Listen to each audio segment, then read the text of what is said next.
fly tying segment. Tonight we have guest tyer Mark Mercer. Welcome, Mark.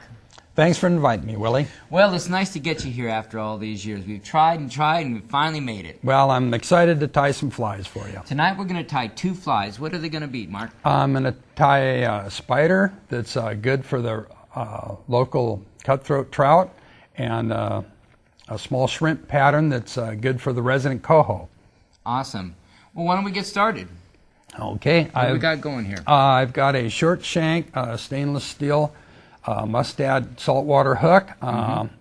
This is on a size 6. Size 8 is probably a little better, but this is a good size as well. I've wrapped it with some 6/0 olive thread, and I'm going to start by tying a tail with scarlet hackle. I'm just going to pinch off a small segment of the hackle, and we're just going to wrap on the rear of the fly, and we'll wrap that down. Now, I would like to mention, if you're using a dry line, I would recommend maybe a touch of weight would be a good idea. If you're using an intermediate line, it wouldn't be necessary. We'll start with a small bit of peacock dubbing.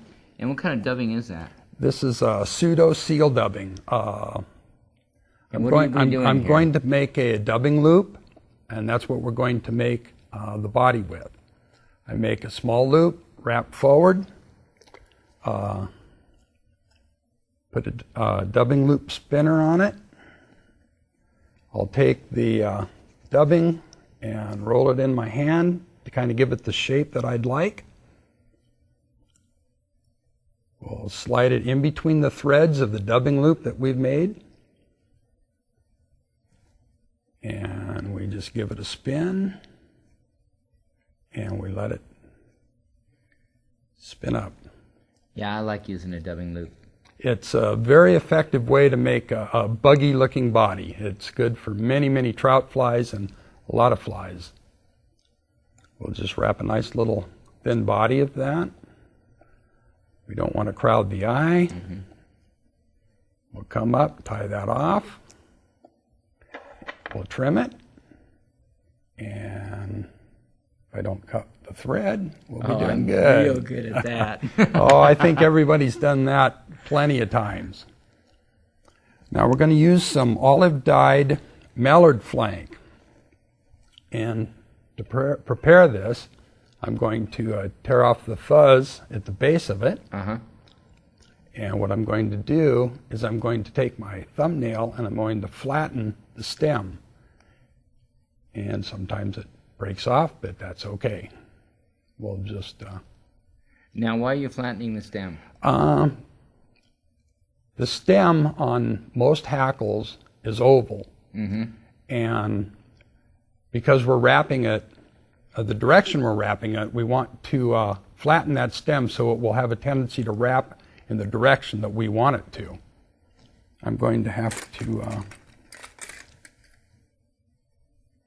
these are hackle pliers. I'm going to grab onto that with these. When I started tying, I never used hackle pliers, and now it seemed like I'm not very effective with hackle pliers. I'm just grabbing with my fingers. Well, if there's enough length there, I never use them. Yeah. Now I'm moistening my fingers, and I'm pulling all the barbs on the hackle to the rear. Now, moistening the hackle makes it stay pulled back a bit? Right, and as I pull it back, I'm pinching it. Because half the trick is getting the feathers, the hackle, to do what you want. Now, we're only going to make about 2 or 3 wraps here, if that. That's probably enough right there. We'll tie this off.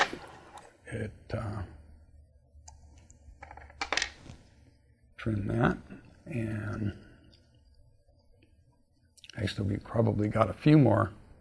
No, that's about right there. That'll look pretty good. Then we'll pull everything back, make sure that we don't have any loose hairs. We'll tie a head on it. We'll whip finish it. and we have a fly. Very easy, very simple, and effective. Yeah, it's a good little fly. Had good luck in saltwater and in rivers with this, with the local cutthroat.